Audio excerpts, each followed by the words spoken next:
ದೇಶಕ್ಕೆ ಯೋಧ, ನಾಡಿಗೆ ರೈತ, ಬಾಳಿಗೆ ಗುರು ಒಬ್ಬ ತಾನೆ.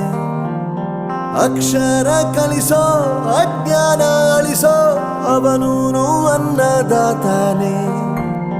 ತಪ್ಪು ಸರಿಯ ತಿದ್ದಿ ತಿಳಿ ಹೇಳಿ ಸಮಬುದ್ಧಿ ನಮ್ಮ ಚಿತ್ತ ಶುದ್ಧಿಯಾಗೋ ಹಾದಿ. ಎಷ್ಟೇ ದೂರ ಹೋದ್ರೂ ಮರಿಬೇಡ ನಿನ್ನ ಬೇರು, ನಿನ್ನ ಸಾಧನೆಗೆಲ್ಲ ಇದುವೇ ಆದಿ. ಪಾಠಶಾಲಾ